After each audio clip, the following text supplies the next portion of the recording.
Now it's recording. I can hear you. Yeah, I think I. Okay, guys, great. So let's just get started. I'm still not able to record, so anyone No, who no, can I'm recording it. record. Sumit, I'm recording it. Perfect. So I'm going to get started with this.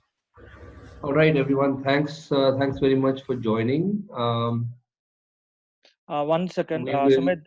I request Yeah. everyone to keep themselves on mute unless they speak something. Yeah, and I'll open up the floor for questions at the end. What we will do is, if we run out of 40 minutes in this webinar, I'll let you know. I'll get a notification here. Stay on the call. I will log off and log in again and continue for the next 20 or so minutes. We'll try to make this an hour long so we cover everything. So don't worry, you'll have enough opportunities to ask any questions. Okay. So again, good morning. Some of you good late night because people are joining in from Canada and elsewhere.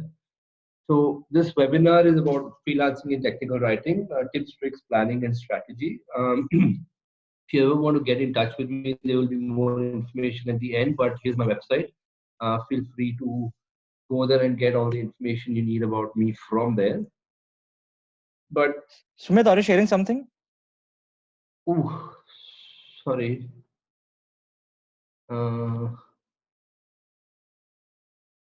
Why am I not sharing anything? What happened? You guys can hear me, right? Absolutely. Then why can't you see I'm sharing? What the Can anyone see?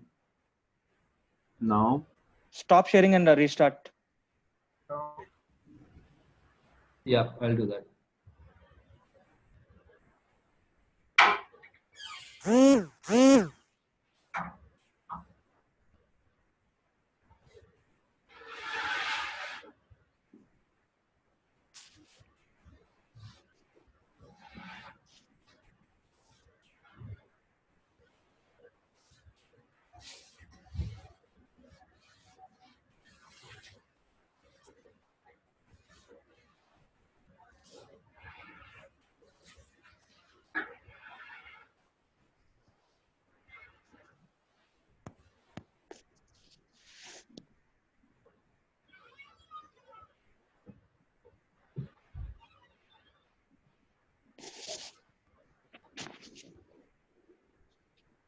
I can see something. Even I can see right now. Okay, guys, I'm sharing now.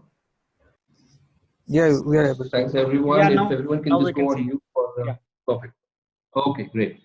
So, as I was saying, I've been, just quickly about me, I've been in technical writing for about 20 years now. I spent about 6 years in Singapore working with Deutsche Bank, Sun Systems, Sun Microsystems, and a couple of other clients like Sun Telecom.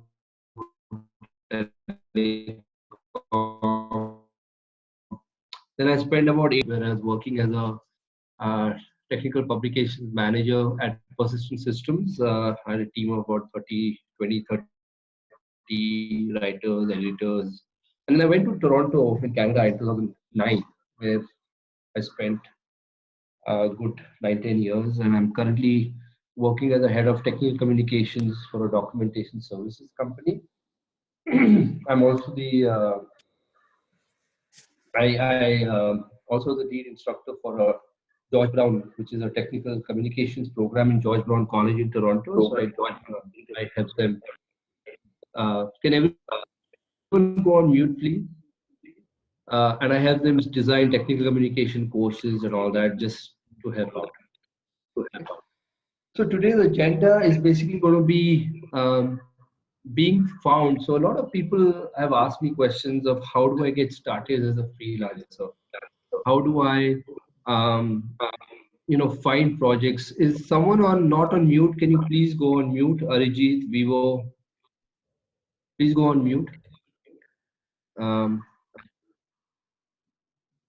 So I'm going to be talking about how to be found. Now, if let's say I'm a client, I'm looking for a freelancer, what are the chances of me coming to any one of you who's on the webinar if I don't know if you guys are open for freelancing, if you guys are existing out there, right? So I'm going to go through ways of being found. Sumit, you are breaking up in middle. Is the problem with my network or is same everyone? Is everyone else able to hear? Same. Yeah, it's possible. Can everyone please go on mute first of all?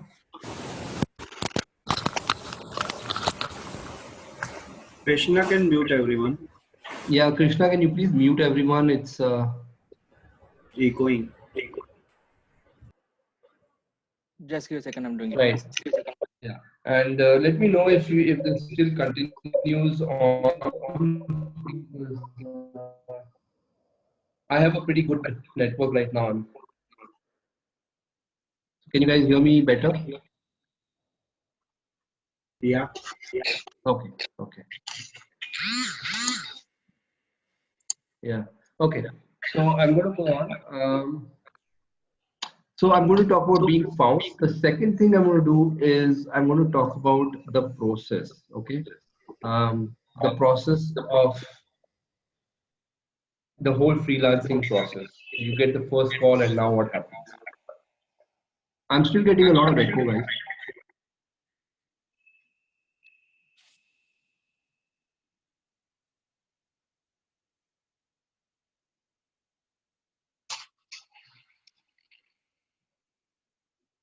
Okay. Then after that, I'm going to talk about the two things related to how do I quote, how do I set the price, and finally we will talk about. Yeah, I know I can hear the echo. So, and finally we'll talk about some strategies to become a good freelance technical writer. Okay.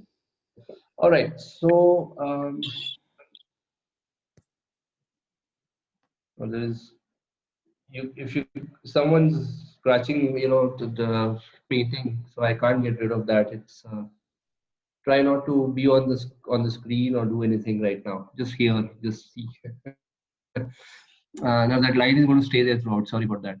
So being found, if they don't know you, they probably can't come to you, right? Which is obvious. So let's see how they can be found. Now, how many of you, and I'm just hypothetically asking, use LinkedIn, right? So first of all, LinkedIn is the best way of getting freelance projects, both from within India, outside of India, within your city, outside of the city, wherever you are, doesn't matter. But a couple of things you have to do on LinkedIn. One, optimize your profile for your niche. Let's say some people only want to do technical writing in manufacturing, some want to do it in software, some just want to do it using a particular tool, some want to do blogging, whatever it is, you have to optimize. So if I search for, bloggers, freelance bloggers in Pune, or freelance bloggers in India, or freelance bloggers in Toronto, your name has to come up, right? Second thing is visit others for a view back. So target your audience, visit their profile. What kind of audience are you looking for? Like entrepreneurs, solopreneurs. Go to their website, go to the LinkedIn profile, because then people know you have visited them and they view back. Now, I don't know how many of you use LinkedIn for job search or for growing business or for freelancing, but you have to monitor your profile views. What I mean by that is, if you would have seen how many views are you getting in 90 days, right? So 371 views in 90 days is whatever, approximately 5 views a day, right? So the more number of views you have, that means the more number of people are interested in you. And again, we can talk more about how to use LinkedIn for freelancing in some other webinar. But LinkedIn is the number one tool you should be using when you want to go to freelancing. And you can, contact me for any one of these offline. I'm more than happy to help you with that. But how best? So the second thing you need as a freelancer, see, freelancing is nothing but offering your services as a business, right? So how best can you sell your services? Maybe you need a website. Maybe you need to do some brochures and send them out. You can write case studies of how you helped a client do the documentation or do their whatever it is they want you to do without them having to hire someone full time as a technical writer. You can share your samples as well as you can actually create YouTube videos or sales videos to promote yourself as a freelancer, right? So that's definitely going to help big time.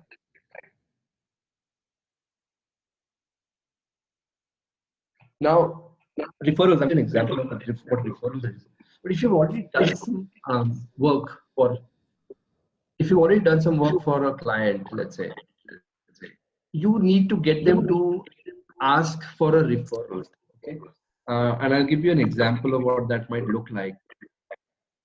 Secondly, I'm going to just run create a portfolio for yourself, e-portfolio, because this is what my portfolio looks like right now. I'm just going to go through the first 10 seconds or so of the slide deck.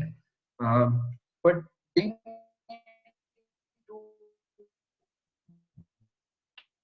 need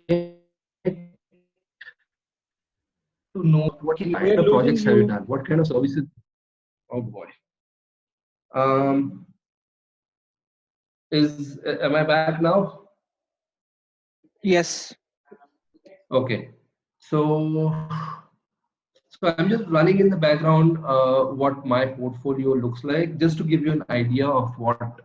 So I do a lot of technical writing and training. So these are my technical writing clients that I've worked with in the past, all over wherever I've been: Singapore, Canada, US, India.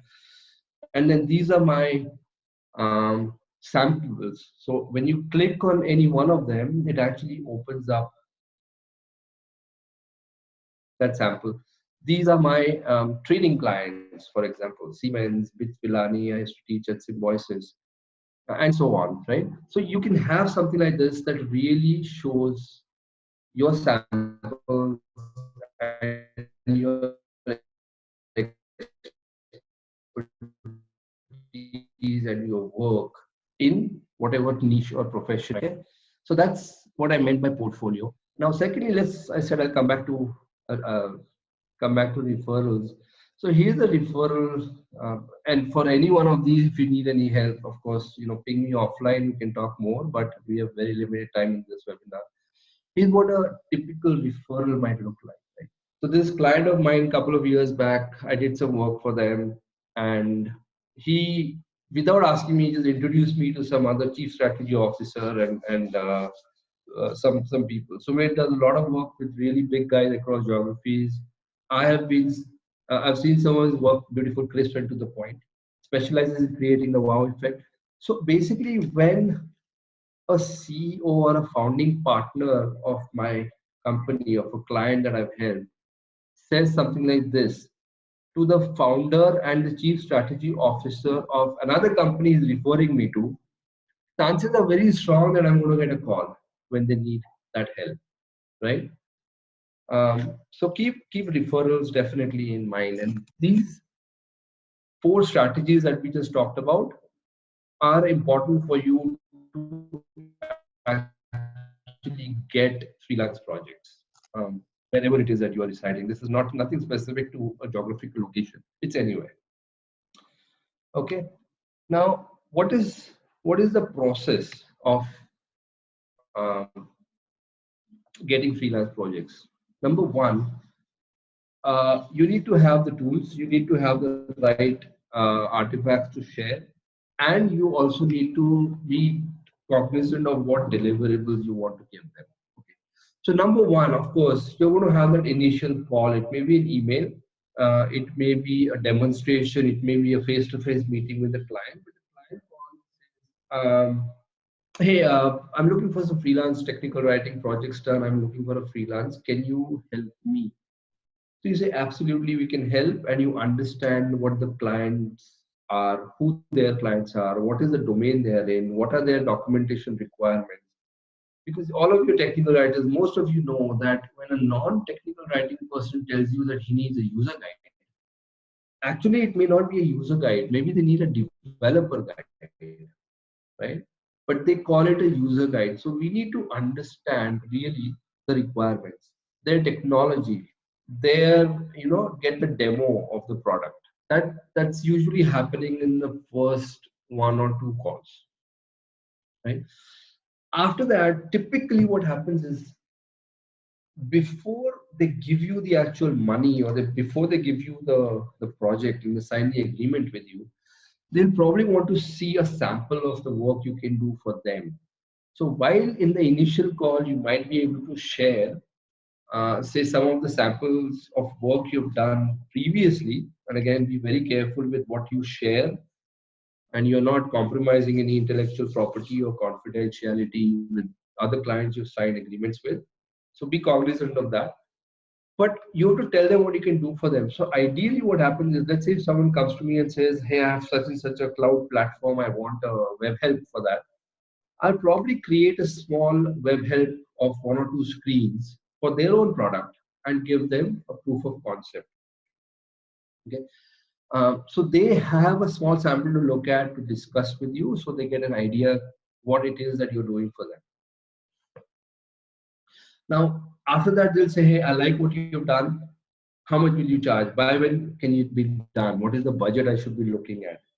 That is when you have to now give a proposal. That proposal must have the scope, uh, the dates, and everything. So here's a sample proposal. A lot of people ask me to share something. This is something that I've done in the past. And I've, again, this is what I mean by sanitize. Okay, sanitize it.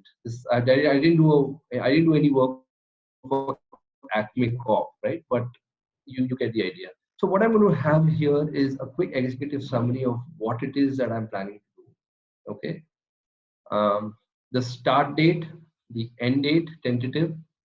What am I going to do for them? So create from scratch documentation and deliver whatever it is by whatever time. Create and embed X number of videos for you, or whatever it is you're going to do. Okay. Then you go on and say, what is the roles and responsibilities of the various teams involved in this? Now, obviously, this is going to be your client team. So subject matter experts, you would probably need a project manager, technical reviewer, sign off authority approval from them. And on my team, the documentation team, I would probably, as a freelancer, you might be the project manager, but you might need more help. You might need a video voiceover artist and an instructional designer if you are creating a video, or you might need someone who knows robo help and who can create that web help while you do the project management. Or it might be, everything might be you are saying, I'm the instruction designer, I'll do everything, so this will be only one more person on the team. But you want to make sure there's a clear understanding of who's doing what. And the documentation team that is defined here will capture and embed video, review, edit, develop QRCs, draft content, and so on. Whereas the technical team will provide the access to the system to my team, populate the system, make the subject matter experts available, provide examples, whatever it is that I may need. And I generally like to have a structure of the table of content that I'm going to do for them, so they really understand what's going to be included and what's not. This also helps you avoid scope creep. So if I have not said the video in here, I'm only giving you these four. If they ask for a fifth video, that's a scope creep. I may not be able to do it except if they give me more time or they give me a higher budget. So this kind of documentation really helps. Finally, what am I actually what am I actually going to deliver to you guys? Okay, so I'm going to give you the help system, your QRC, your video. I'm going to peer review and edit this one time, but at least one round of technical reviews will have to be done from the technical SME side, client side. And I'll give you up to, let's say, 3 or 4 videos that are no longer than 2 minutes each with voiceover. And I'll also give you a free training session on how to maintain this doc project after I've delivered it to you. These are all samples, examples of what you can have in your final deliverable. Okay. And then you can go on. So basically you have your risks and dependencies, obviously, unavailable SMEs, changes in UI at the last minute. There's nothing great about this. We all go through this every day. And secondly, you want to have your commercial. This is a proposal, right? So you want to quote here how much you're going to charge them. And I'm going to talk about how to come up with a charge and how to come up with your quote and all that. But you always want to make sure that you're getting a certain percentage in advance. Okay, this is to address a lot of people who ask me questions on the query spreadsheet. How do you deal with clients who don't pay? Well, you don't start work with them unless they've paid at least a 10, 20, 30%. If it's a 1 lakh rupee project, then at least they should be able to pay 20,000 in the beginning. But what I do is I generally try to take money on a regular basis. So I give me 10% on sign-on project in the advance. Give me 20% once I finish S, T, and U modules. Give me 20 more percent when I finish the other 2 modules, and then remaining you give me at the end of the handover. So that way I know that the money is coming continuously, and I'm not suddenly caught off guard where everything is pending from their side. Okay, and definitely upsell. So I'm going to talk about this in my next slide. Is this? Don't forget to upsell. Now, let's say if you are doing online help for a client, don't forget to mention that you can also do a video for the client. Okay, just by putting in. So this is a thing that I did back when I used to do some freelancing. I think in 2007-8 I did this in Canada. Someone wanted a help, so I gave them proposal for a help, but I also recorded a two-minute video on their website of their feature. I added voice over it. The whole video took me about 10 minutes to do. Okay. But I embedded that video in my POC of the web help. And because of that, I said, hey, I didn't know you could do videos as well. We have a concept video to do. Can you do it? I said, yeah. So the web help project was only about $1,500 worth. But the video itself I got of $2,500 just because I invested 10 minutes, put in a 2-minute video. I upsell, sold my services, and they liked it. So instead of getting a $1,500 contract, I got a $3,500 or $4,000 contract. So make sure you always cross-sell and upsell your services. Okay, and finally what's going to happen is they love your work, they love you, they want to work with you, and so they will ask for, hey, Sumit or whoever is that freelancer, give me your GST number and give me your SAC code. We'll put out a PO for you. So if any of you is planning to go freelancing, this is something you might want to consider. A lot of companies, especially foreign companies overseas, they do not work with an individual because that individual is tough to trace later on. They like to work with companies. So you may need to have a shop act license. You will obviously need a corporate account. You will need a GST number, and you need a SAC code. A SAC code is a specific code that provides that kind of service. So IT documentation, IT software development, manufacturing may something, everything has a SAC code. So most CAs or you can find this online. But these are the things you would probably want. You don't need to have that right up front, but to have bigger contracts, you would probably want to look into that. Again, ping me offline and I can help you with any or all of this that we're talking about. I'm sorry if I look like I'm rushing through, but I have a lot to cover. So in terms of typical flow of a freelance project, okay, you got the project, now you have to deliver. So this is what your delivery process looks like. Number one, you have to give a proposal, as I said, submit the POC, the proof of concept, negotiate the terms, the rate, the dates, the pricing, everything. And then you send them a proposal with your terms and conditions. And these terms and conditions that I just showed you on that sample POC is that you must provide a team, you must provide SMEs, you must be able to give me access, whatever, and you must be able to pay me within X number of days. All those are your terms and conditions. Then before you actually start, you have to initiate the project. They will probably want to have you sign an NDA. Okay, so non-disclosure agreement, that anything you get to see and learn of their system, you're not going to go out and sell it to anyone else or use it anywhere else, which is why I said be very careful of sharing any samples that you have done from your previous projects with someone you're getting a new client or a new project from. They will want to not, they would want to make sure you're not sharing anyone else's information. Also, as I said before starting, try to see if you can get some advance payment. If it's not 10%, 20%, at least a token amount of 5 or 6,000 rupees, so you know they are committed. Okay. Execute. You have to execute the project, which is a typical DDLC, document development, or a DRLC, which is document review lifecycle. Okay. I won't go into that because I think most of us know what a DDLC, SDLC is, how they fit in together, how you do your document reviewing, editing, and all that. So that is part of your execution, right? You review, and then once you have done your document development, I always like to put in an extra step of review, in-house review.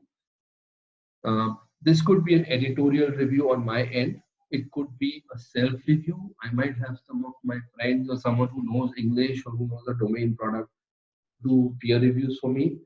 But I do not want to send over a document that is not reviewed internally to the client, even as a first draft. So I always mention that, you know, review cycle would be something that is part of the delivery. We will do this for you. And then after everything is done, you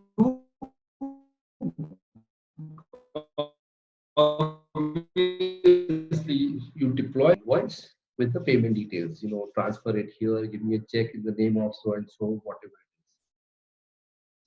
Guys, are you is everyone okay? Are you guys able to hear me? Am I making sense up till now? Yes. Perfect. Yes, great. Awesome. So yes, that's very nice to see. Thank you, guys. All right. So now planning, quoting, pricing, it's a man, it's quite a balancing act.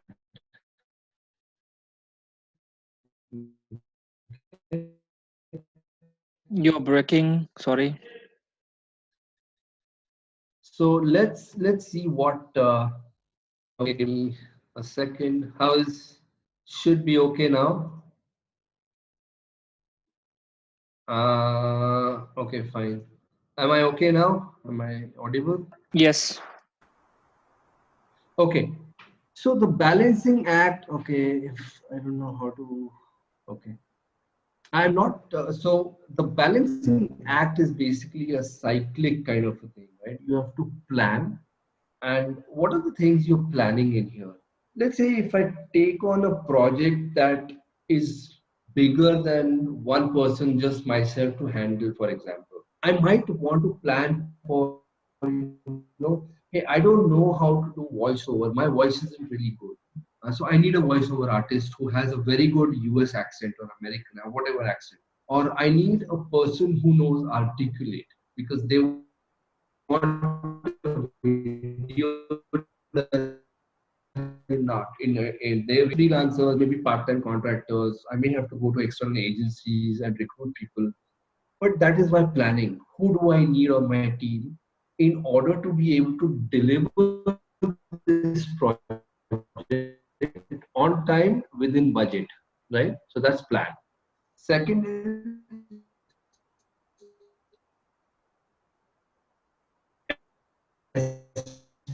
You're breaking again. okay, I don't know. I'm sorry. I'm on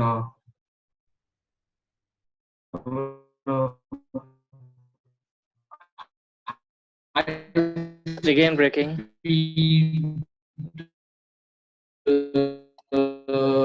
Just wait for a second and hopefully it'll come back. Yes. Firstly, Is it better? yeah, it's now better, and you are breaking from the firstly. Okay. So primarily, firstly, I need to make sure that I have a plan. Okay. Uh, oh, And one good wow. news, we have unlimited time. Thank you, Krishna. You are the best. Round of applause for Krishna for that. I don't know how you did it, but You deserve yeah. it, actually. All right. Thanks very much. So the cycle, basically the plan, is that I have to plan for my freelancers, part-time contractors, external agencies. If there are people who I need to finish the project for with the stuff that I am not able to do myself. For example, I may not be a professional editor. I'm the author. So if I'm writing, I probably don't want to be editing it myself, right? So I might need to hire an editor or someone who's good in English to edit my work. And the kind of planning activities involved in this. Secondly, you have to estimate how long. What am I estimating? I'm estimating time. I'm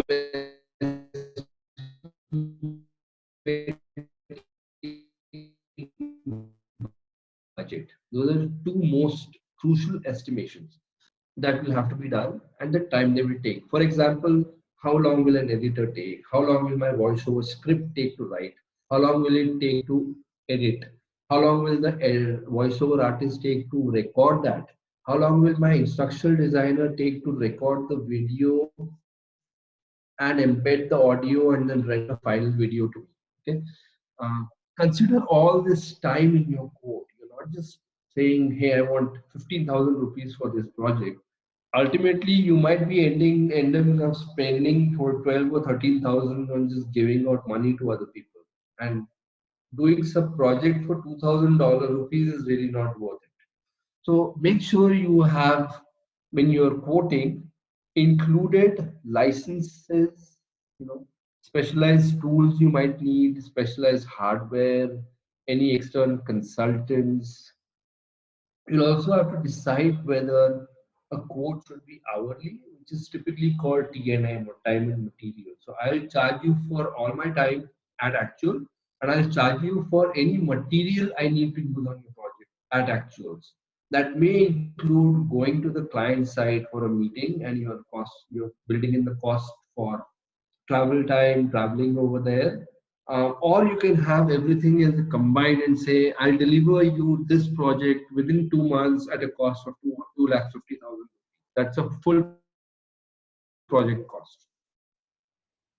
All in. So it totally depends on what kind of a project it is. I'll come back. Okay, I'm going to wait a second because I know I'm going to be breaking up.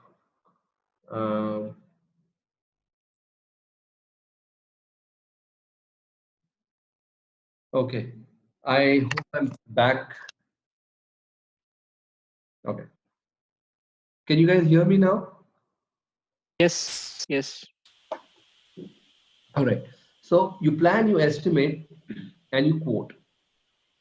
Now, what's the final thing you have to do? The final kind of thing is if you go with an hourly rate, how do you calculate an hourly rate?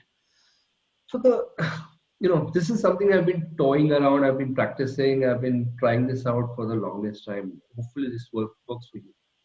So you take what annual salary you would typically want. Want doesn't mean your desire. Okay, want is practical.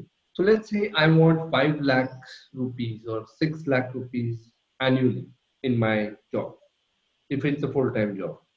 You take your annual salary and you times it by 3.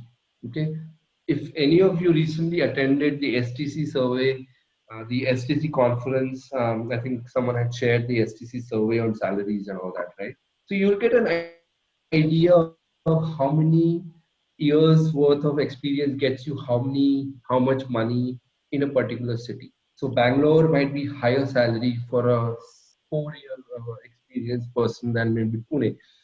But for example, let's say you want a salary of 6 lakhs. So you take 6. Okay, I'm going to try this out here. So I want 6 lakhs. I times it by 3. That is, and then I divide by 1500. Okay, so that means my hourly rate will be approximately 1200, which is about right. Right now, I think in Pune at least, I had seen, or elsewhere in India, I think the rates are about 800 to 12, 13, 1400. But that's a very high level ballpark figure. Now, why do you take 3? The reason you take 3, why 3? Why not 2? If you want to be conservative, absolutely go with just an annual salary. But when you're doing a contracting or freelancing, you're not paid for time off, you're not paid for sick leaves, you're not paid for any downtime, you're not paid for anything but the time you spend working on that project, right? So you definitely don't want to just make that 3 months or 2 weeks worth of money, right? So you have overheads, you have your home electricity bills, you have your office bills. The freelancing is also comes with some overhead. So that is why you want to build in your overhead charges. You want to build in your expenses. And why 1500? Because if you take our 40 hours a week of working time, which is typically what's happening here in India and also in Canada where I work, 40 or where I used to, 40 hours leads to 160 a month, which is approximately 1980 hours a working year. But you're not going to be working every single hour through the year. You'll be having some downtime. You'll be taking vacations. You'll be sick. You'll be going on conferences where you're not working, you're not earning. So 1500 hours is typically the time you spend working. And you want to divide that by that much time, which is why this is a pretty good formula to have. You can try it out with different things. Okay, but that's how you get your hourly rate. Now, so estimations. When I am supposed to estimate, so let's go through a typical call. Okay, I get a call from a client. They have a, I don't know, enterprise cloud application on some ticketing system, online ticketing system for person that travels or trains or planes or whatever. So these people say, Sumit, we have so and so application. How much will you charge and how quickly can you do it in? I'm like, wait a minute. That's all the information I have. That you do application for ticketing, but how many screens are there? So I need to ask them a bunch of questions, ask them details. So here's a sample of all the stuff you can ask, right? Screens are there on your application. If they say 100 screens, right, I'm just going to wait 5 seconds.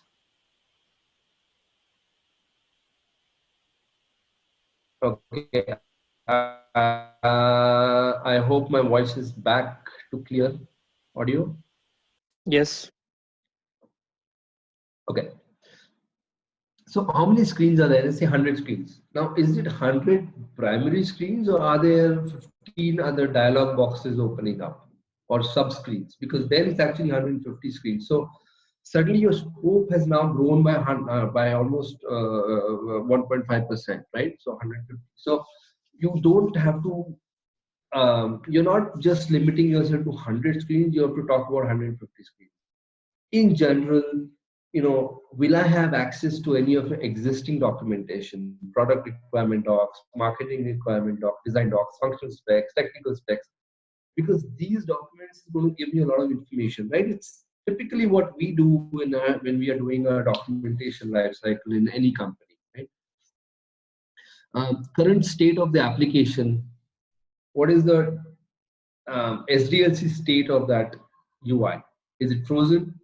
If it's not frozen, how much percent is complete? completed? Are you fixing bugs, or are you still developing the UI? How much is remaining? Because then that gives me an idea of where we stand. How long do I have? So by the time they have their product done, it will probably be another X number of weeks or Y number of months, right? So I can plan accordingly. What output formats do they need? Is it web help? Is it PDF? Is it CHM? Is it a combination of all three? Do they need Oracle help? Do they need Java help? Have they already made this decision, or are they open for negotiations or open for suggestions? Okay. Some people typically would come and say, hey, we already have FrameMaker 7.2, so can you please use only FrameMaker 7.2? Then we will be able to, and that's a preferred authoring tool. You now have to go back to your planning and your quoting and say, I don't have FrameMaker 7.2. So what do I do now? Maybe you'll have to buy the license. Okay.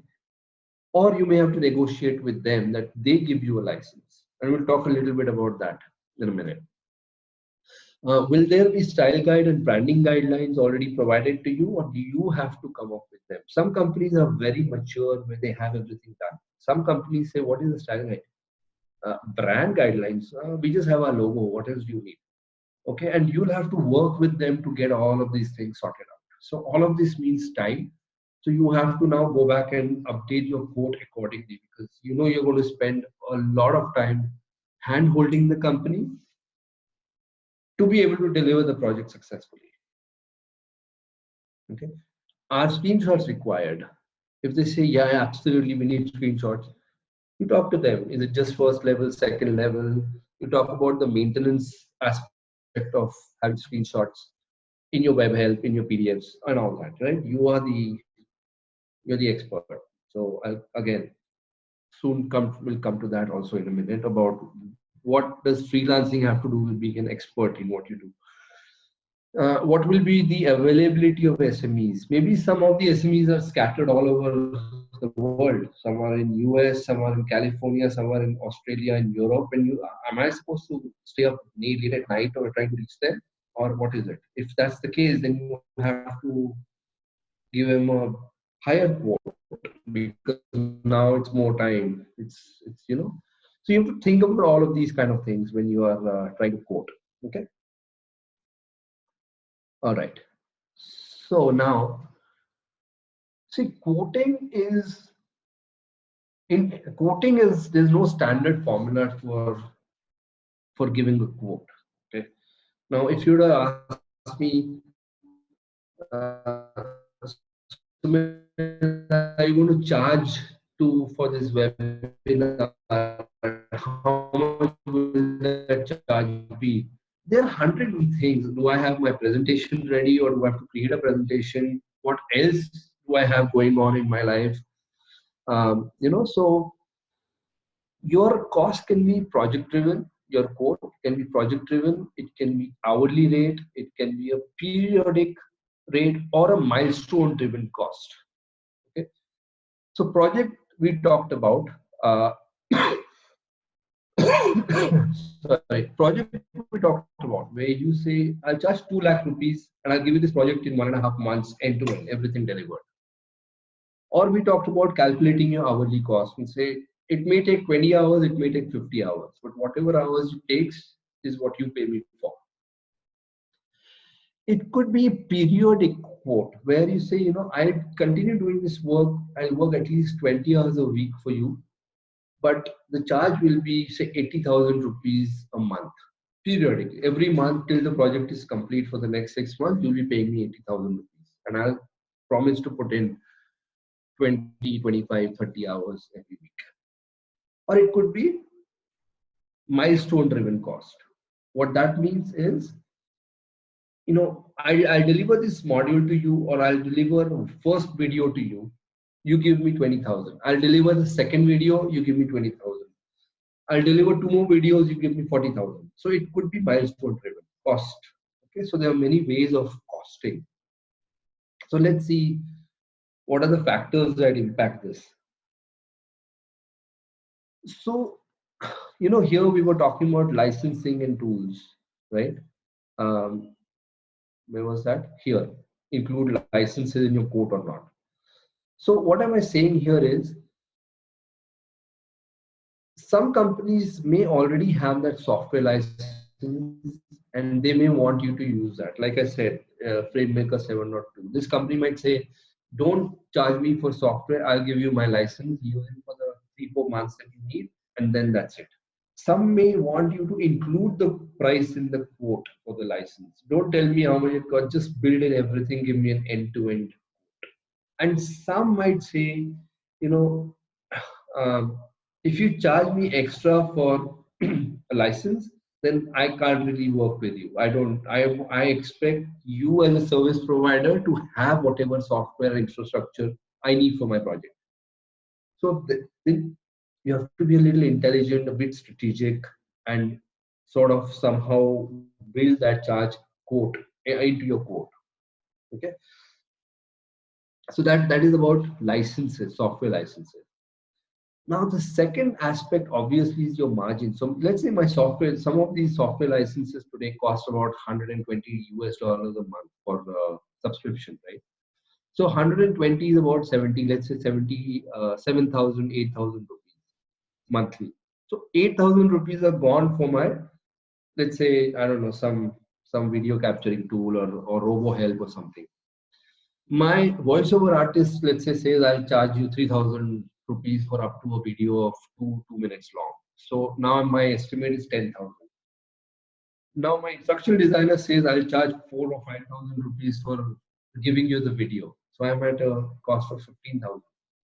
Now I have to build in my margin, and then I quote, right? So you have to make sure how much margin you need, whether it's 10% or 60 or 70% margin. You need to be sure that the time you're putting in, the effort you're putting is worth the money you're getting out. If I'm spending money so others can earn, it is not my time well spent. I need to earn from that project something myself too. You also have to consider when you quote whether this is a repeat customer. They've already come to you 10 times before and they always come to you. So you'll obviously give them a better quote than someone who's a first time customer. But first time customer also may turn into a long term customer like this is. But this guy was also a one time customer the first time, right? Or you might know that this is a one off. These people are never going to come back to me. It's not worth my time. So I want X amount. If they pay it, great. Otherwise, I don't mind if I miss or if I lose this project. I'm not going to lowball these customers just to get them. So one time customer. So talk about, consider repeat customers, first time customers, one time customers when you're quoting, right? Now someone asked me about page rate in Word. How do I quote by page? So the answer is unfortunately not a number. I can't give you say 500 rupees a page. No. The thing will be just what I said. What is your effort involved per page of that project? So let's say you are writing that page, but are you going to have an external party edit? Are they charging it? Charging for that edit? Let's say you have to create graphics. The client says, hey, I want these graphics done and please end to end you deliver everything including graphics. How much is that going to cost per graphic or per image or whatever it is? Who is going to approve the content? Sometimes I work with companies where people, the company outsources all their approving and uploading and publishing to some other third party companies, and they might have a charge levied. So you have to think about what is it that will take you to deliver that one page or that document in that project in Word, and consider all the different costs involved in delivering that project. So I wouldn't, if it's an install guide or if it's a user guide that you're giving them in Word, I would not really care about how much many pages I'm working on. That would for me be a project cost. And I would build in all of these costs in creating that user manual. Okay. And I would see if all of these charges can be chargeable to the client or not. So unfortunately, there's a lot of permutation and combination involved in coming up with a quote. that we've already talked about. Okay. Now, you have to be, see, initially you'll make blunders, you will create problems for yourself.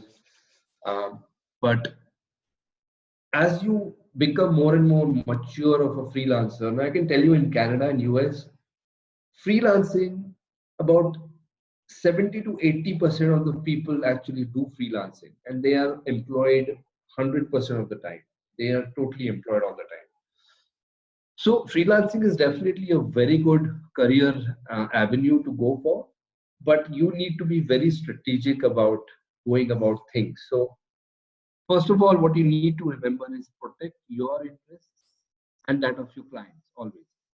By that I mean you need to get paid for the money for the time you spend, but you cannot share your client's IP and give it away and compromise the confidentiality of your client's work ever.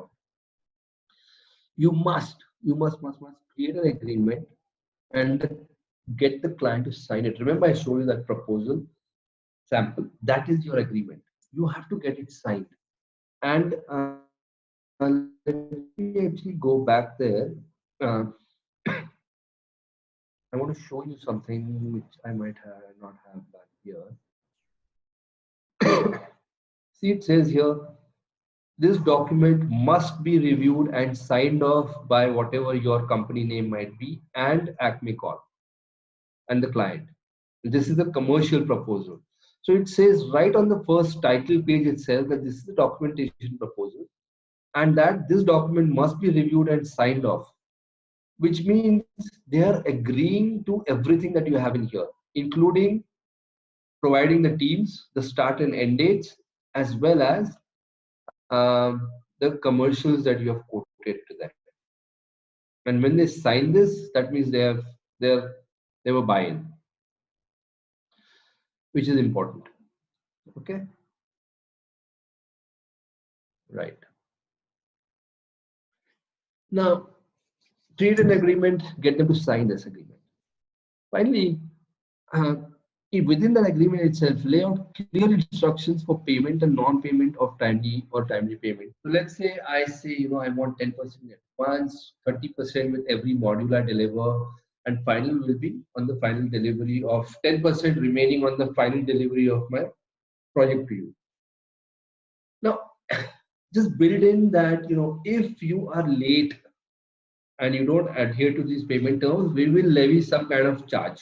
Let's say it could be a static charge of say 3,000 rupees per week it's late, or you can say 18% or 24% interest on the amount that's outstanding, whatever it is. But make sure you are getting paid for the delay that they don't pay you, delay in payment.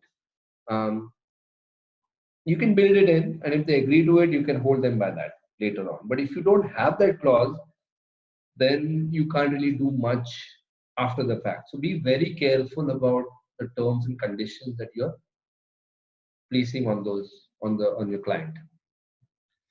Now, what do I mean by being a strategic freelancer? There are three things that I'm going to focus on: your payment schedule, what you're going to deliver, and your bandwidth. So when it comes to payment, okay, as I said before, at least try to take 10% or more in advance before you start working.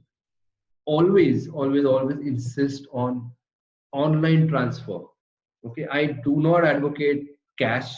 I don't advocate a check. Cash, for obvious reasons, too much right now. Modi and everyone's fighting for the government to get rid of black money. Cash is basically black money. And most companies who are up to speed with the tax laws, they will not want to give you cash. So don't insist on cash ever. It's just bad practice. And they will lose faith in you as a service provider if you ask for money in cash. I would not suggest check, because checks can bounce. Checks can be stop payment.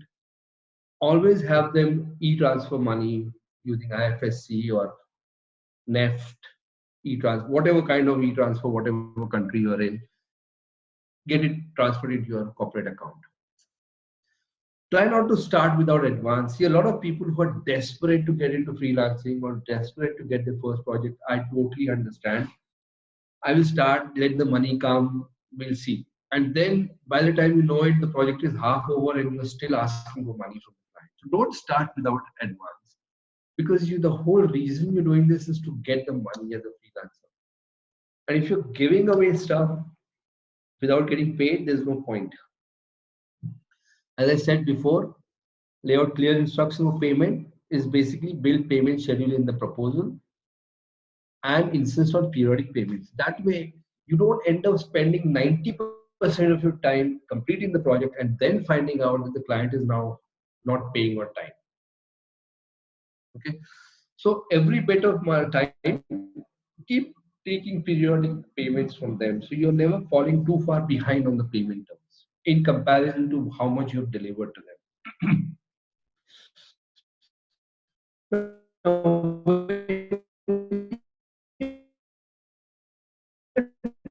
You're breaking. Delivering mind breaking. Okay, I will wait. I will wait for 10 seconds and we'll start.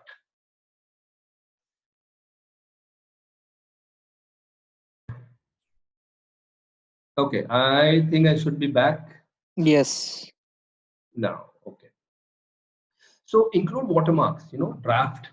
I would even sometimes I put, when I used to do this before, I used to put my name or my company's name. So even if some clients are thick skinned, they don't mind sharing a draft format with their clients. This is work in progress, but this is what it is. Let them see that I have made this manual. Okay, my logo, my company, my branding. So that way, at least they are not getting credit for work I'm done.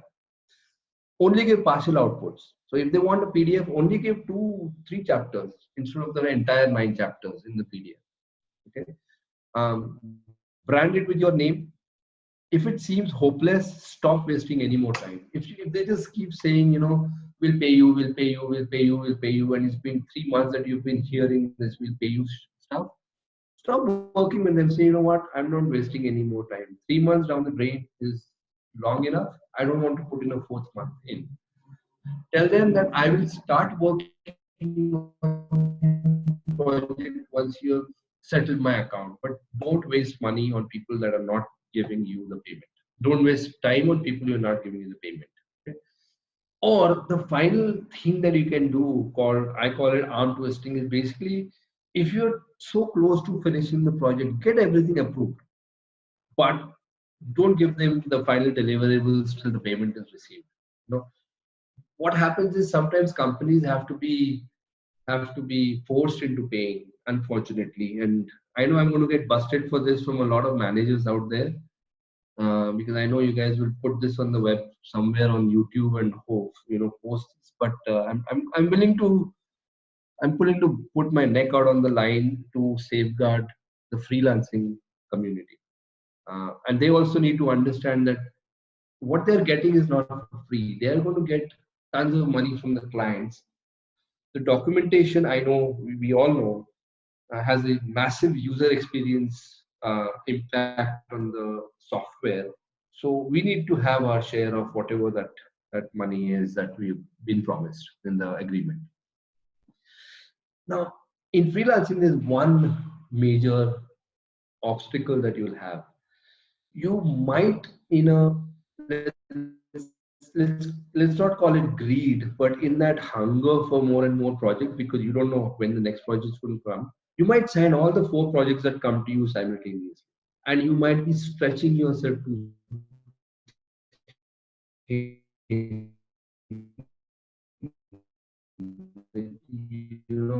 I have project A, project B, project C, project D. They're all due within the end of December to begin. Don't ever stop looking, because you always want a good, healthy pipeline of projects to come to.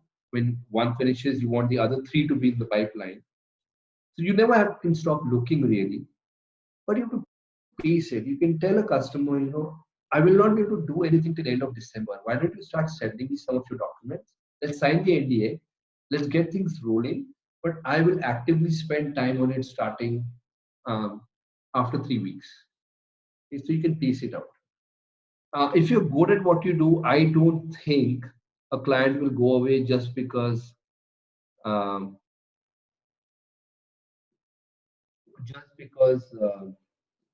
you are not available for 3 weeks. Now, create backup structure for help. This is what I was saying before, that if you need help, if you need freelancers, if you need external help to do your instructional design, you'll have to split the profits. I mean, I sometimes go to my go-to person and say, hey, I need help. I have a lot of spillover work. Can you please help me out? And then we share whatever it is that I've quoted. Okay. Am I audible? I just keep like to do, just like to keep doing these checks. Yes, audible. So now after I change the slide, I'll just wait for 10 seconds before I start speaking, so that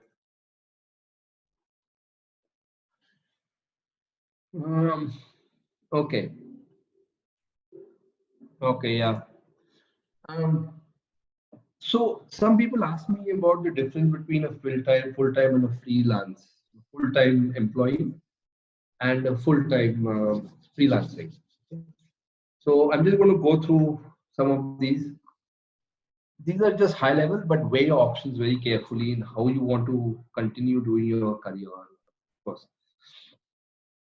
Because see, in India, I think there is a lot of this thing about non-compete. You can't really be working as a technical writer or a technical communications person in one company full time, say BMC or IBM or Intel or Alcatel, whatever it is, and also be doing freelancing on the side. Because then the company feels that you are compromising your time and their deliverable for your own work, right? So sometimes companies will have this clause in your offer letter that you may not work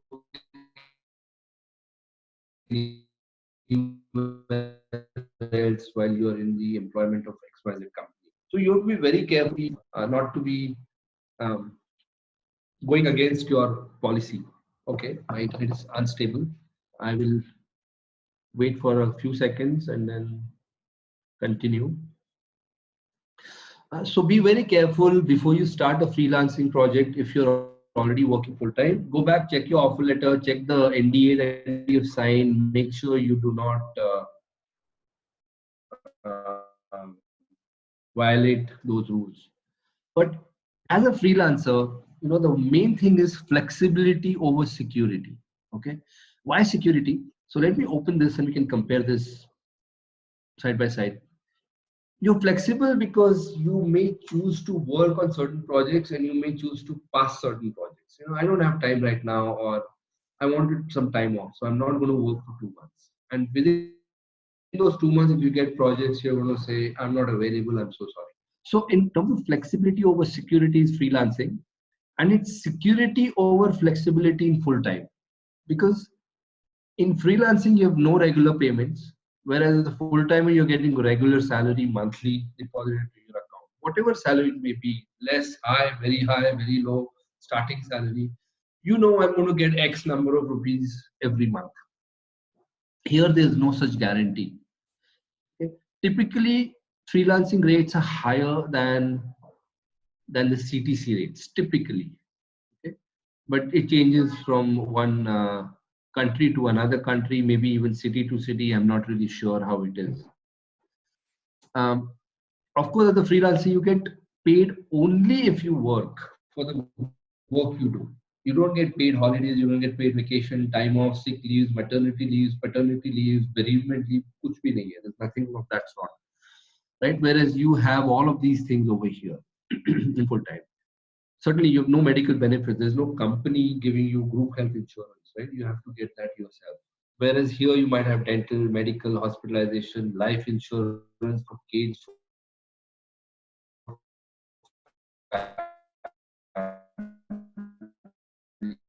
everything included in your extended health benefits. But this off, you get to work from home year round. Yay, that's great. No commute. Bangalore people, Pune people rejoice. There's no commute. And in full time work, there is commute every single day. As a freelancer, what is the thing you're getting? You are your own boss, right? Whereas Mumbai too, of course. How could I forget? Sorry, thanks, Dipti. Um, Mumbai should have been at the top. You are your own boss, but when it's a full time, of course, boss is your boss. You can't really do anything about that. He does your PAs, he does your salary increments, and he does your project assignment. You decide your own time as a freelancer. Boss decides your own time as a full time. See here, you, boss, totally different. You decide your projects. Boss decides your project. Now, this is one thing I said I'll come back to. You, as a freelancer, you are looked on as an expert. So when a company comes to you and tells you, we need to do this, they will ask you, what software do you recommend we should use? Or what format should the help be? Should this be PDF or can you do something else? Can you do a video or can we do something else? Whereas on a full-time basis, you can actually spend the time learning on the job and you get paid for it. Here, there's no such luxury, right? So you have to weigh your options. I would definitely suggest a good freelancer should have at least 3 to 5 years of experience working in that as a technical writer. So you've at least seen a little bit of projects in a corporate life before you actually jump in as a full-time freelancer. But regardless, okay, regardless of where you go and what you do, I'll tell you what, um,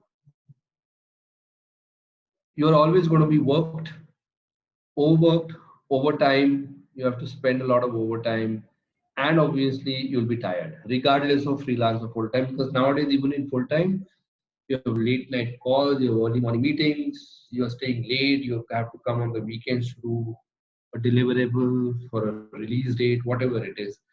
The same thing is pretty much true for your full time as well. Okay, so work, overtime work, and tired. That doesn't go. That's common. All right.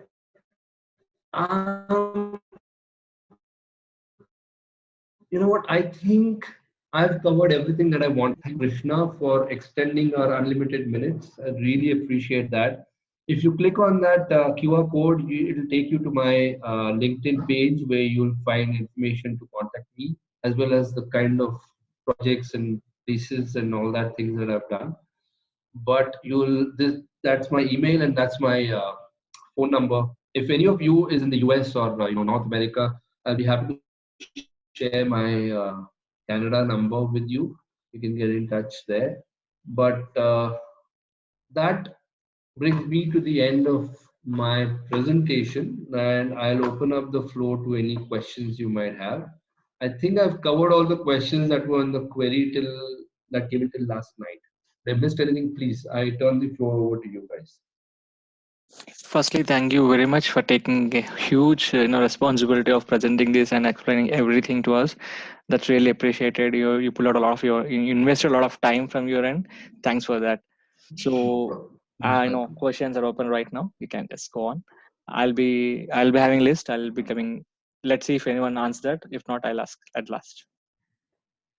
Yeah. Thanks, Dipti. Are we recording this meeting? Yes, we are. Thank you. Yeah. Okay.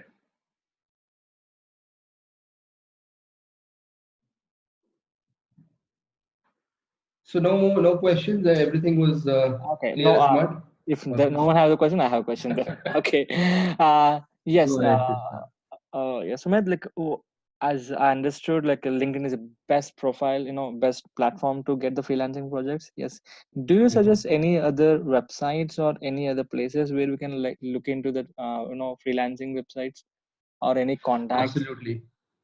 Yeah, absolutely. I've never really worked on this one, but I have a lot of work that I get done from Fiverr. So Fiverr is a very good marketplace to go to if you're a freelancer, especially in graphic design, videos, voiceovers, whatever. This is digital marketing, writing and translation, transcription, programming and tech, WordPress, chatbots, programming, If you do voiceovers, mixing, create voiceover videos, create animation videos, of course, graphics. So you can go here, and typically you can charge anywhere between $5 to 100 to $300-400 depending on the time and effort. So Fiverr.com, I have tried it myself. I got a lot of my videos and my logos and my websites done in the past in Canada. So this is a good site that I've used, definitely. I think freelancer.com is another one, but I've not used it. Hey, hi, Sumit. So sorry to interrupt you. Yeah, please go ahead. Yeah, actually, I noted a formula for hourly rate, annual salary into three by 1500. So, is this typical for across? Sorry, that's a silly question, but I actually did the calculation, and the amount is coming out to be extremely huge because earlier, a couple of years back, um, so I was trying to bid for a couple of freelance assignments, and the amount that I was bidding from India side, and so by this calculation, the amount that I was bidding, it would be around 3 to 4 times. So Right. And again, this is maybe I should have qualified my formula a little bit. This would probably work for people who are under 10 lakhs of salary. yes, Ideally, when you start looking at 20, 30 or more lakhs of salary, that's not really a freelancing project. Then that would be a full-time business, and you would probably be quoting as a corporate rather than a freelance one-man show, right? So till about 10 till about 30 lakhs, till about 10 lakhs, this probably would work, because then you're looking at about two $2,000 and so on, which is still okay. But when you start going into the hourly rate of 4,000 plus, that doesn't make sense, right? And yeah, that may be, yeah, absolutely. So I should have qualified, and thanks very much for pointing that out. okay, okay. So in case of writers who are around 20, what would be your suggestion? As in, you reduce that into three, is it? You reduce that into probably, you just keep it annual salary by 1500 shots? Or into two? Well, what I would do over there is basically then you calculate that if it's say a 20 lakh salary person is approximately getting $1,000 an hour as a full time, Mm-hmm. um, in their full time jobs, that is not according to the formula.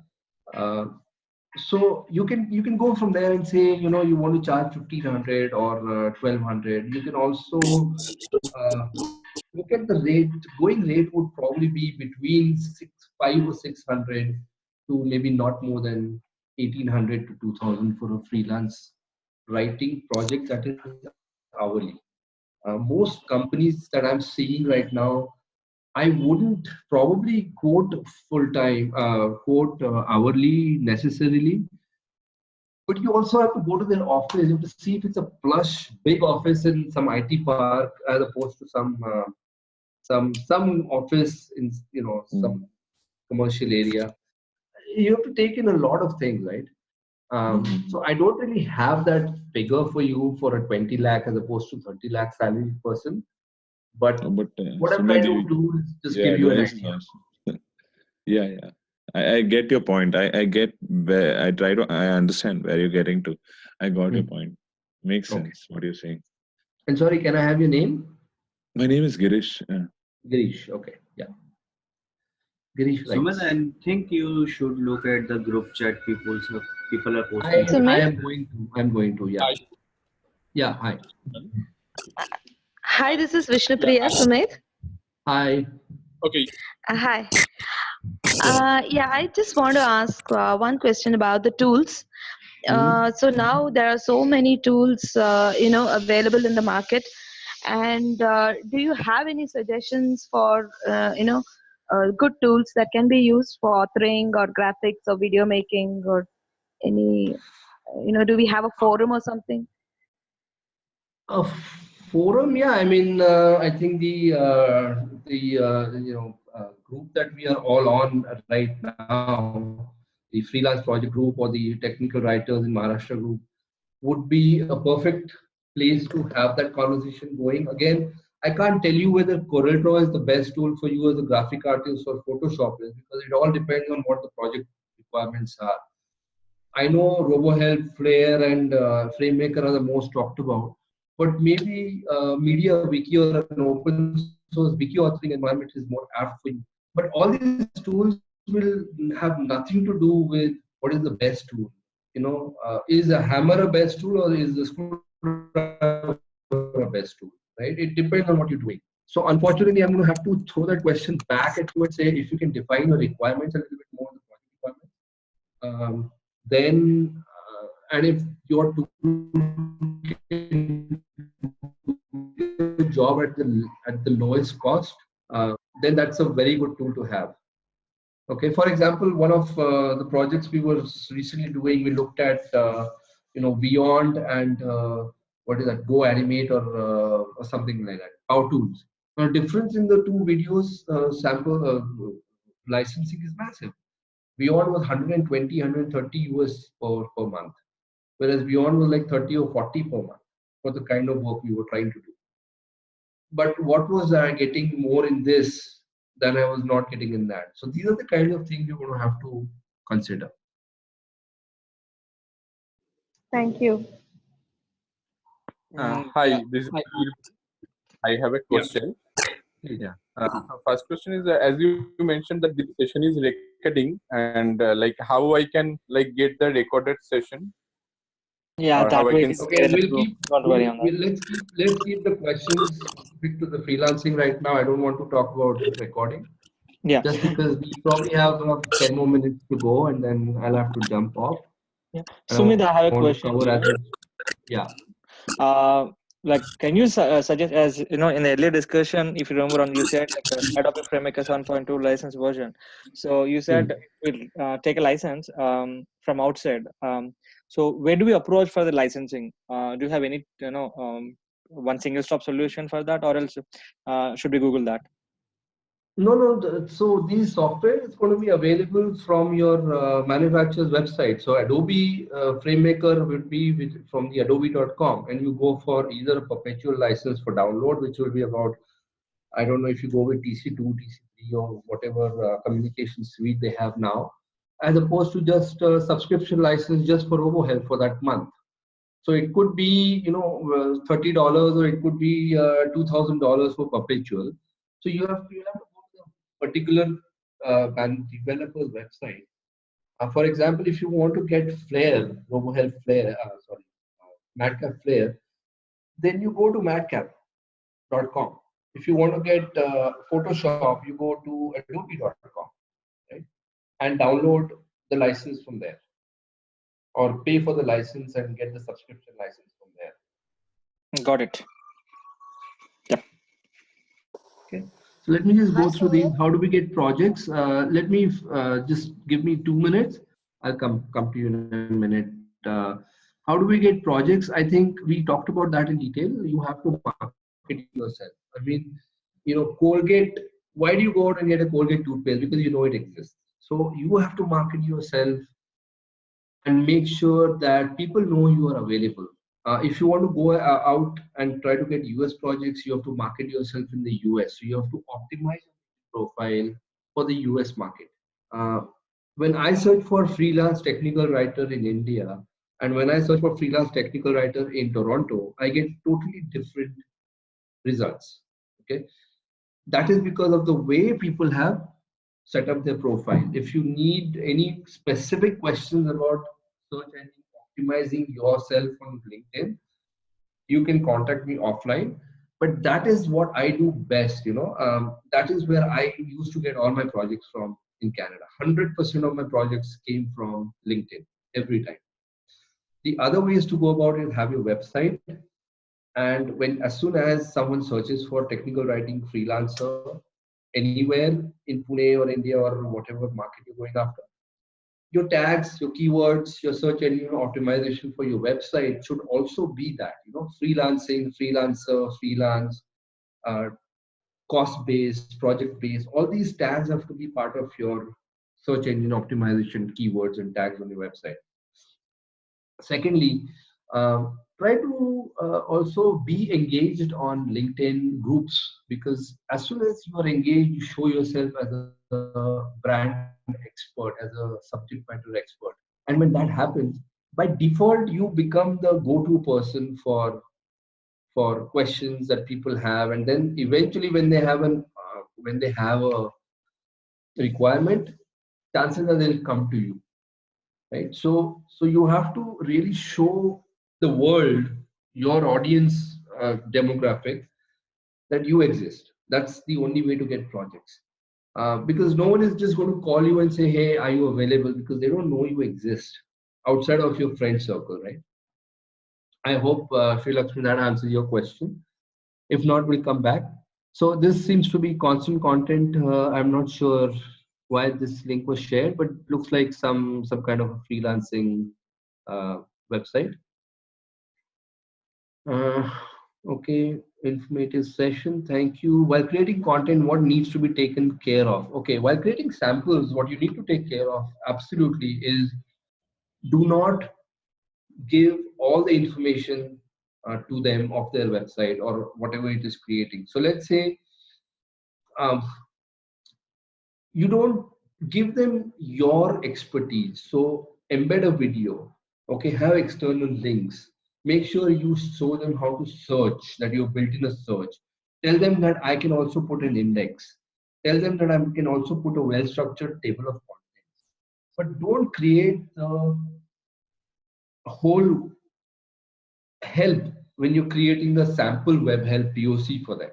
Okay, let them get a gist, let them get an idea, and then have them wanting more. Oh, you can do this for the entire platform of ours. So don't give too much information in that.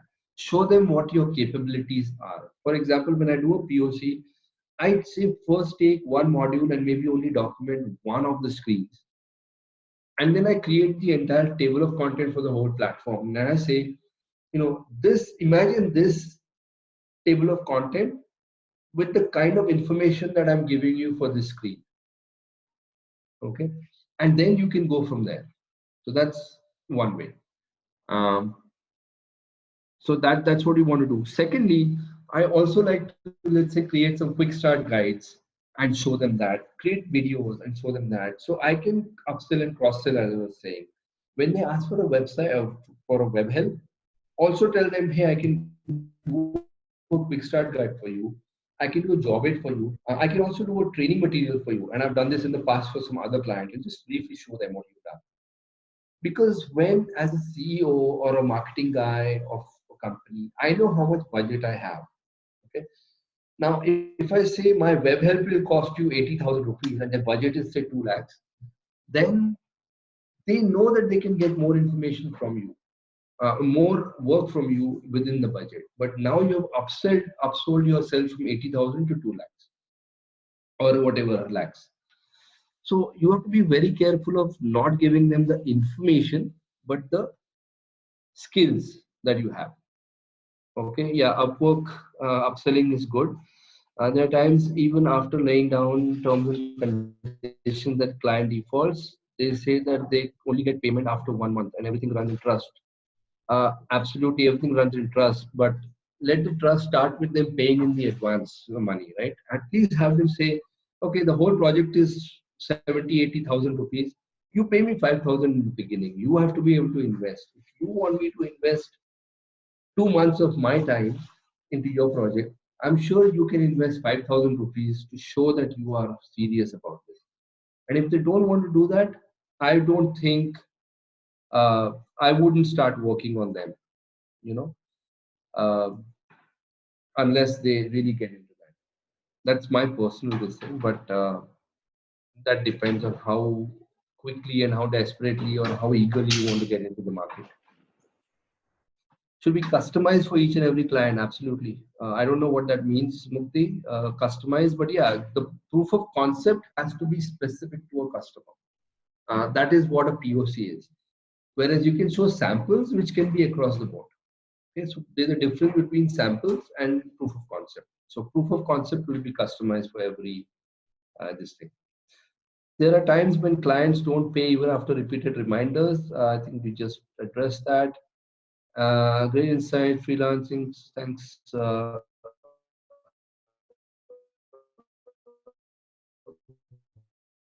Great, appreciate that. To the repository. Absolutely, I think that's a great idea. I think I'll ping you offline and let's work on.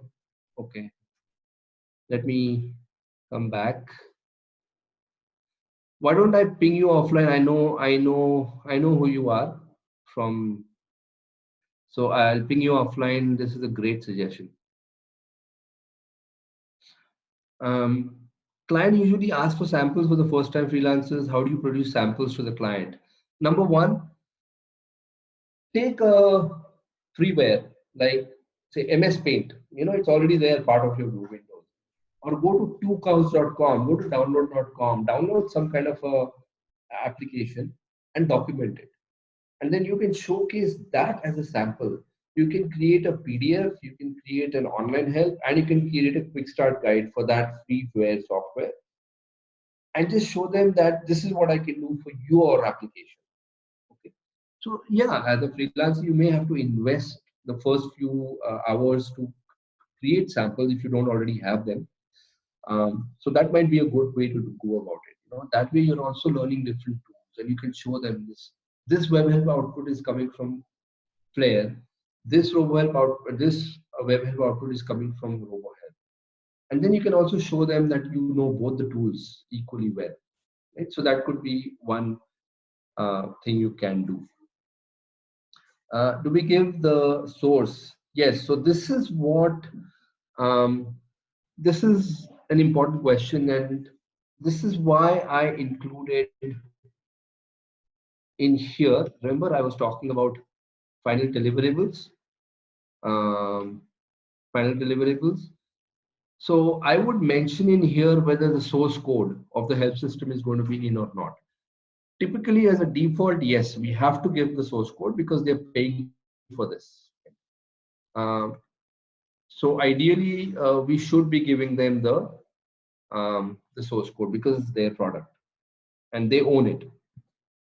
Okay.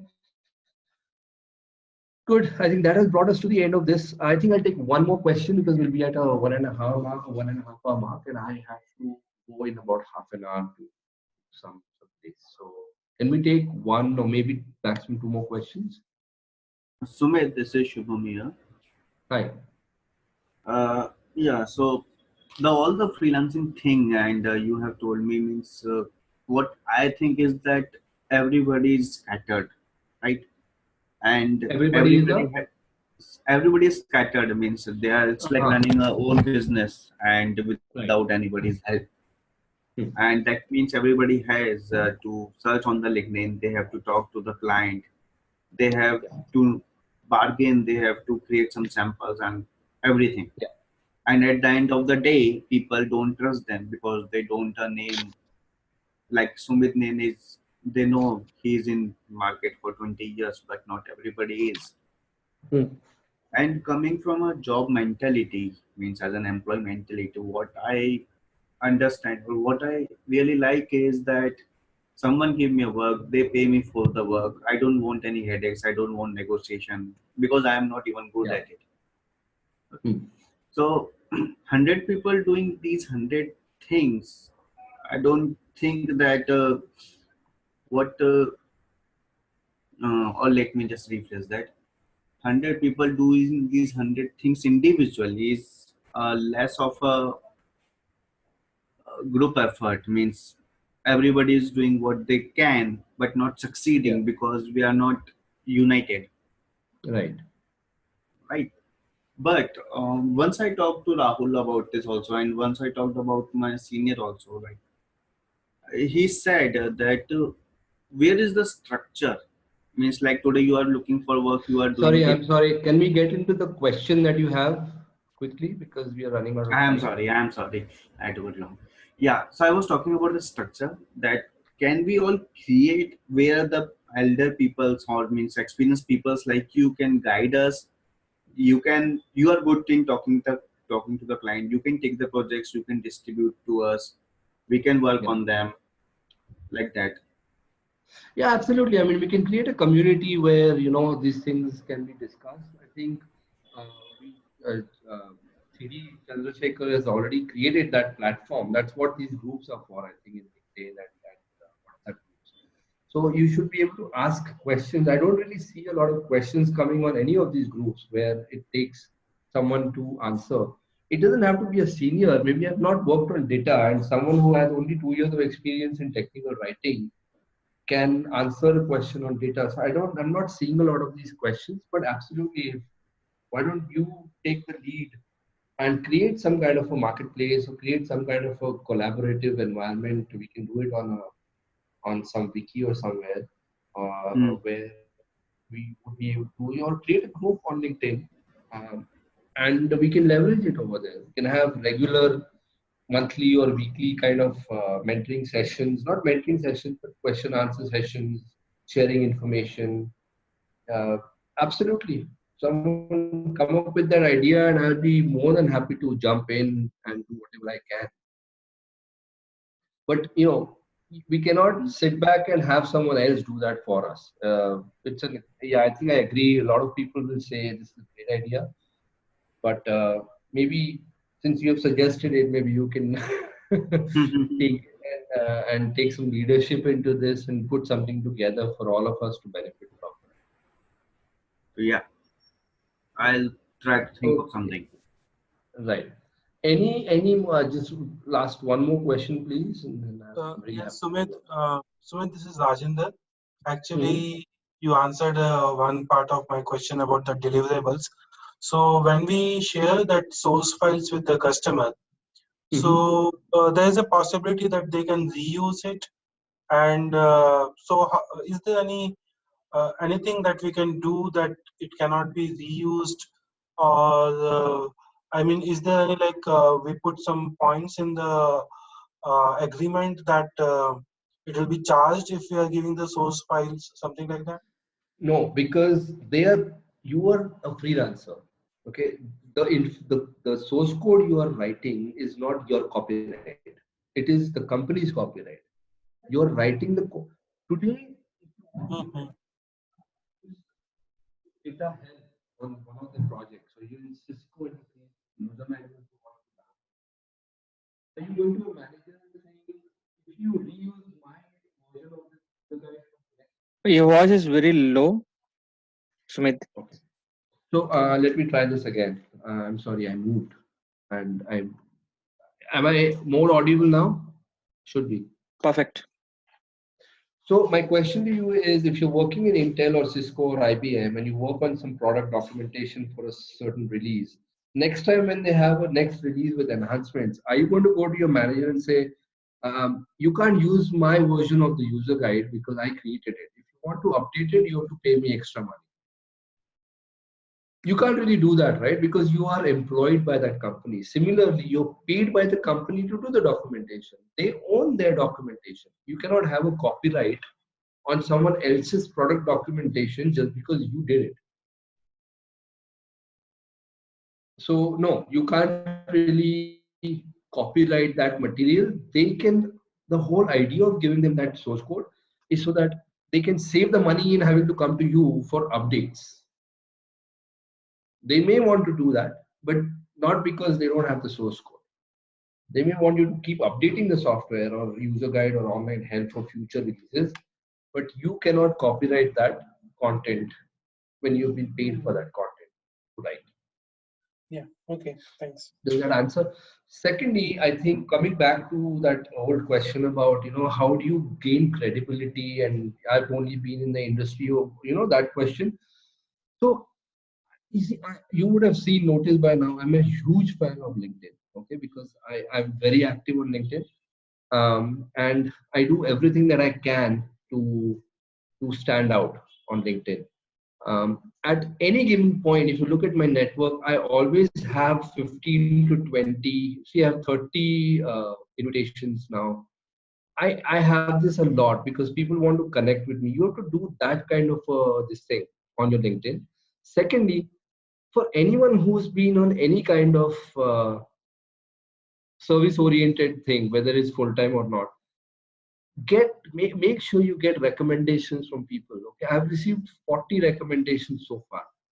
So mate, we gave a great presentation to George Brown College last week. I talked about LinkedIn and getting jobs, and suddenly my network exploded to over 5 million professionals. When people give you those kind of recommendations, it matters. Okay. See here, for example, I had the privilege of attending Sumay's presentation on maximizing LinkedIn on my job search techniques. I found the presentation very useful, and updating my profile on LinkedIn within a week, I had already received an email regarding a job opportunity with the techniques I showed her. So when you have these kind of things going, about you, that makes a big difference. So this guy here, who's a senior Scrum Master, he's in Canada. He wrote that just recently I was flipping through a book on how to land your dream job, and the first thing that caught my eye was Sumit's name and endorsement of the book. So I had endorsed a book on finding a job. That says everything. So this guy has written tons about me. So if you can build your technical writing, then it makes a big difference. Now, people who are coming to me, let's say on freelance, this guy, he's talking about I highly recommend Sumit's courses to both aspiring and experienced technical writers. Sumit is not only dedicated to his work, but is committed to his student success. So these people are talking about me after going through the course or the presentation or whatever it is, right? So this is how you gain credibility in your industry.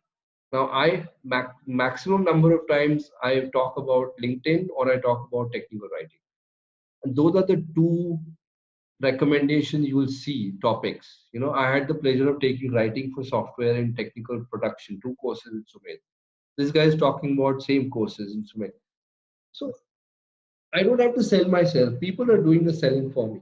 My clients, my students are doing the selling. Similar thing you have to do. You have to get your clients, your managers, your peers, your team uh, to recommend you on LinkedIn, because that's really what matters.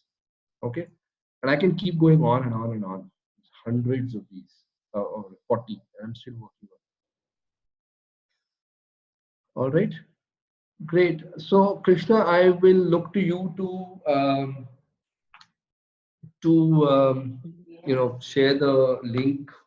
Maybe what we'll do is you send me the link if you want. I'll host it on my YouTube channel or whatever, and then send it out to everyone, so that we're not That should work. having 20-30 people asking for the link on the group chat. It'll just blow out of proportion then.